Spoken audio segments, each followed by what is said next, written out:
Let's suppose मैं ये घड़ी बेचता हूँ, मेरा काम है वॉचेस को बेचना, तो मैं घड़ी बेचूंगा तो कस्टमर से घड़ी का पैसा भी लूंगा, सरकार मेरे पे टैक्स लगाएगी तो मैं वो टैक्स भी बिल में ही छोड़ दूंगा, तो मैं कस्टमर से जीएसटी नहीं लूंगा, इस बार मेरे पास घड़ी का पैसा नहीं आएगा, जीएसटी भी आएगा, क्या बोलते हैं आउटपुट, वो मेरी क्या है लाइबिलिटी। लाइबिलिटी क्यों है, मुझे सरकार को देना है वो पैसा, है ना।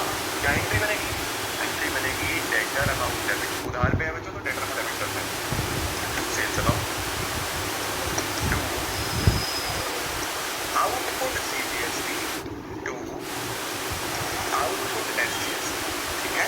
3 लाख रुपए का माल बेचा है, 3 लाख में 6% कितना हो जाएगा 18,000, 18,000, यहाँ पे भी 18,000, 336 टोटल, तो debtor account debit 336 to sales 3 lakh to output CGST to output SGST, ठीक हो गया बच्चों, समझ में आया। आउटपुट क्रेडिट क्यों हो रहा है, क्योंकि लाइबिलिटी है, इनपुट डेबिट क्यों हो रहा है, क्योंकि एसेट है। परफेक्ट, चलो जी, अब हमने एक कंप्यूटर प्रिंटर खरीद लिया 50,000 रुपए का और पेमेंट चेक से करा, आप कुछ भी खरीदो जीएसटी तो भरना पड़ेगा भाई, सामने वाला जीएसटी लेगा आपसे, तो यहाँ क्या होगा office equipment debit, office equipment debit, मैं जीएसटी भर रहा हूँ, इनपुट है डेबिट होगा, input CGST debit, input SGST debit, no payment हो गया है। इक्विपमेंट कितने का है 50,000 रुपए का, 3,000 6,530, 3,000 महीने पड़ेगा मुझे 56.7, इनपुट फिर से डेबिट हुआ क्योंकि मेरा एसेट है ना। हम क्या करते हैं जीएसटी पे कर देते हैं, बाद में उसको कट आउट कर देते हैं, है ना। चलो 3 ट्रांजेक्शन समझ में आ गए, 3 क्लियर हो गई, डन सर। नेक्स्ट क्या है, लीगल कंसल्टेशन फीस भरी है, लीगल कंसल्टेशन में से कोई एडवोकेट होगा जिसने मेरे से लीगल कंसल्टेशन की फीस ली, मैंने कोई ना कोई कंसल्टेंसी करी होगी कि भैया मैं किस तरीके से केस में चल सकता हूँ, कई बार कोर्ट केस हो जाते हैं फर्म्स के ऊपर किसी भी ट्रांजेक्शन के रिस्पेक्ट में, तो उस पर आपको कंसल्टेंसी लेनी पड़ती है लॉयर से, लीगल एडवोकेट से, तो वो अपनी चार्जेस देते हैं, पूरा बोलते हैं लीगल कंसल्टेंसी फीस, है ना। तो हमने लीगल कंसल्टेंसी फीस 10,000 रुपए की भरी है, तो यहाँ पे क्या हुआ लीगल फीस डेबिट, फिर से मैं कोई भी पेमेंट करूँगा तो साथ में जीएसटी भी देना पड़ेगा, input GST, input CGST debit, input SGST debit to cash, क्योंकि इस बार मैंने कैश में पेमेंट करी है 10,000 रुपये, 6%, 600, 11,200 रुपये का टोटल, ठीक हो गया। यहाँ भी इनपुट है, यहाँ भी इनपुट है, यहाँ भी इनपुट है, चलो सर 20,000 रुपये का रेंट मिला है, अब आप कुछ भी करो भैया जीएसटी को देना पड़ेगा, क्या एंट्री बनेगी rent debit, input CGST debit, input SGST debit, rent किसमें भरा चेक से, ठीक है। रेंट है कितने का 30,000 रुपये का, 20,000 पे 6%, 1,200, 22,400 रुपये हमारे पास यहाँ आएगा, ठीक हो गया। रेंट आए से लीगल एडवोकेट से, तो वो अपनी चार्जेस देते हैं आपको, पूरा बोलते हैं लीगल कंसल्टेंसी फीस, है ना। तो हमने लीगल कंसल्टेंसी फीस 10,000 रुपये की भरी है, तो यहाँ पे क्या होगा लीगल फीस डेबिट, फिर से मैं कोई भी पेमेंट करूँगा तो साथ में जीएसटी भी देना पड़ेगा, input GST, input CGST debit, input SGST debit to cash, क्योंकि इस बार मैंने कैश में पेमेंट करी है 10,000 रुपये, 6%, 600, 11,200 रुपये का टोटल, ठीक हो गया। यहाँ भी इनपुट है, यहाँ भी इनपुट है, यहाँ भी इनपुट है, चलो सर 20,000 रुपये का रेंट भरा है, अब आप कुछ भी करो भैया जीएसटी को देना पड़ेगा, क्या एंट्री बनेगी rent debit, input CGST debit, input SGST debit, rent किस में भरा चेक से, ठीक है। रेंट है कितने का 20,000 रुपये का, 20,000 पे 6%, 1,200, 22,400 रुपये हमारे पास यहाँ है, ठीक हो गया। ये भी क्लियर हो गया बेटा, है ना।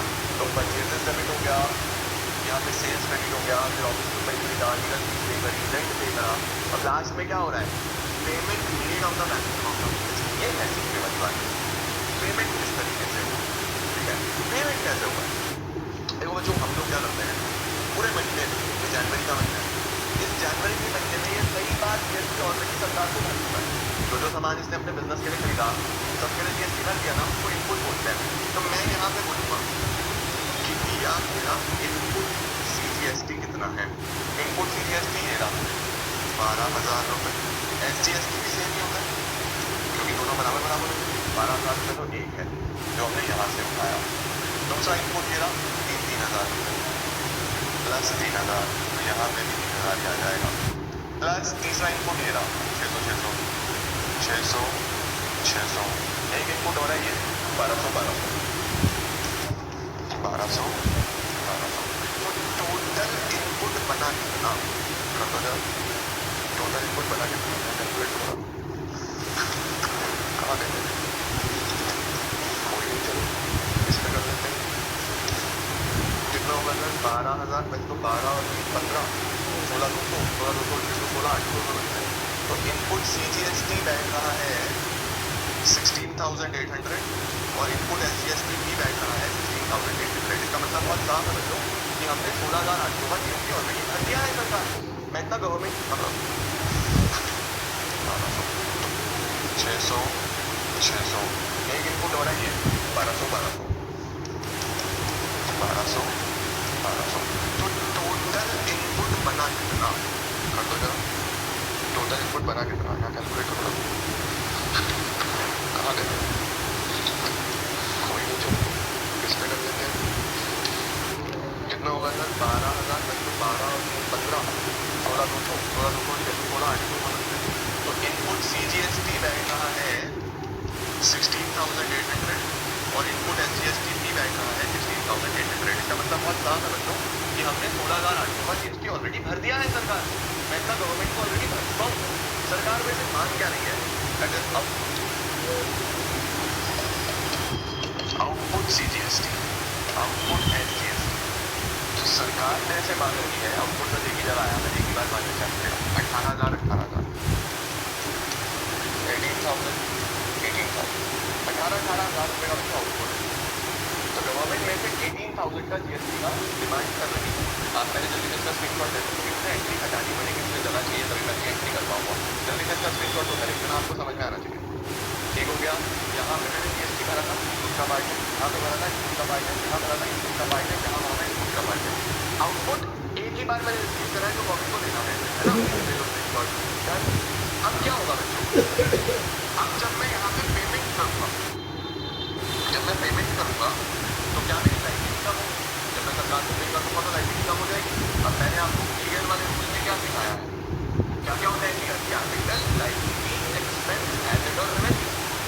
एक्सपेंस और एसेट डेबिट में बढ़ते हैं क्रेडिट में कम होते हैं, लेकिन ये तीनों डेबिट में कम होते हैं क्रेडिट में बढ़ते हैं। राइट, क्रेडिट में बढ़ते हैं डेबिट में कम होते हैं। जल्दी से इसको भी लिख लो अपनी कॉपी में, स्क्रीनशॉट ले लो इसका। कैपिटल लाइबिलिटी और रेवेन्यू के बारे में आपको पता होना चाहिए अच्छी तरीके से। ठीक है, ओके। अब देखो जब मैं अब स्क्रीनशॉट ले लूँ इसका कैपिटल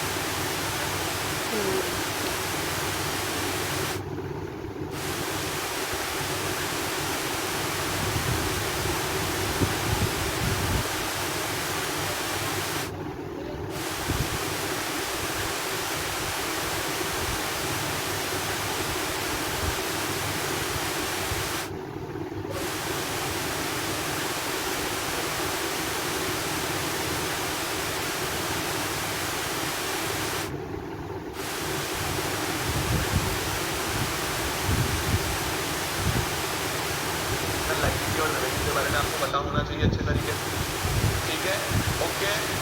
अब देखो बच्चों, जब मैं आउटपुट पे करूँगा तो मेरी लाइबिलिटी कम हो जाएगी। भाई जो सरकार को जीएसटी भरना था, जब मैं भर रहा हूँ तो मेरी लाइबिलिटी कम होगी या नहीं होगी? लाइबिलिटी कम होगी डेबिट में। तो मैं करूँगा आउटपुट सीजीएसटी डेबिट। सीजीएसटी को डेबिट क्यों कर रहा हूँ? क्योंकि मेरी लाइबिलिटी कम हो रही है इस बार। ठीक है, सरकार मेरे से मांग रही है 18,000। मैं सरकार को बोलूँगा भैया 18,000 में से 16,800 में पहले दे चुका हूँ, ये मेरा एसेट है, मेरी बुक में पड़ा हुआ है पहले से, मैं दे चुका हूँ, मैं तो इसको यूज़ करूँगा, मैं इसको यहाँ पे यूज़ करूँगा। इनपुट सीजीएसटी 16,800 देखो सेंट्रल गवर्नमेंट की बात हो रही है तो मोदी जी सुनो 18 में से 16,800 मैं दे देता हूँ। अब जब मैं इसको यहाँ यूटिलाइज कर दूंगा बच्चों मेरा एसेट से कम हो है ना, क्योंकि मैंने इसको यहाँ पे यूटिलाइज कर लिया। एसेट कहाँ पे कम होता है? क्रेडिट साइड में। एसेट क्रेडिट में कम होता है, लाइबिलिटी डेबिट में कम होती है। जो बाकी बचा 1200 उसको यहाँ पे पे करो बैंक से। कितना बचा? 1200 रुपए ये पे करो। इनपुट जीएसटी कितना सरकार में इनपुट दिखाऊंगा? 16,800। देखो सेंट्रल गवर्नमेंट की बात हो रही है तो मोदी जी सुनो 18 में से 16,800 मैं दे दूंगा। अब जब मैं इसको यहाँ यूटिलाइज कर दूंगा बच्चों तो मेरा एसेट भी कम है ना, क्योंकि मैंने इसको यहाँ पे यूटिलाइज कर लिया। एसेट कहाँ पे कम होता है? क्रेडिट साइड में। एसेट क्रेडिट में कम होता है, लाइबिलिटी डेबिट में कम होती है। जो बाकी बचा 1200 उसको यहाँ पे पे करो बैंक से। क्यों बैंक कितना बचा? 1200 रुपए ये पे। अब देखो इस केस में एसेट कम हो बैंक एक एसेट है, पे कर रहा हूँ तो बैंक बैलेंस कम हो रहा है। जब भी पेमेंट करना हो आउटपुट को डेबिट करो, इनपुट अगर है तो क्रेडिट करो। सही है बेटा। अब एचजीएसटी की भी same entry, output HGST debit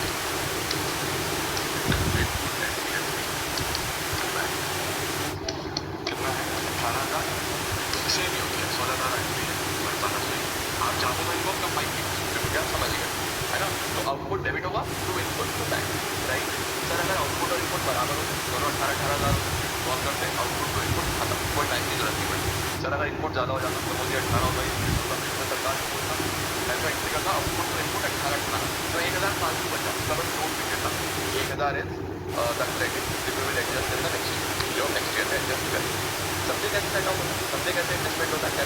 कोई आउटपुट डेबिट होगा to input to bank, right. Sir अगर आउटपुट और इनपुट बराबर हो दोनों 18,000 कॉल करते आउटपुट टू इनपुट खत्म, कोई बैंक की जरूरत नहीं पड़ती। सर अगर इनपुट ज़्यादा हो जाता तो मुझे 18 होगा, ये 19 होता, तो मैं सरकार को बोलता ऐसा एंट्री करता आउटपुट टू इनपुट 18 जो 1,000 फालतू बचा उसका बस नोट लिख देता 1,000 is the credit which we will adjust in the next year, जो नेक्स्ट ईयर में एडजस्ट करें। समझे कैसे सेट आउट होता है, समझे कैसे एडजस्टमेंट होता है, कैसा क्वेश्चन आता है। और इस तरीके से बच्चों आप जीएसटी का कोई भी क्वेश्चन कर सकते हो, स्क्रीनशॉट ले लो। कोई भी क्वेश्चन आप बड़े आसानी से कर सकते हो। छोटा सा क्वेश्चन आपको मैं होमवर्क में दे रहा हूँ, जो कि आप आज ट्राई करोगे, अगले साल में आपको वो कराऊंगा और जाकर बात करेंगे, ठीक है। समझ गए कैसे जीएसटी की एंट्रीज होती है, कैसे एडजस्ट करते हैं। ये आप आज ट्राई करो।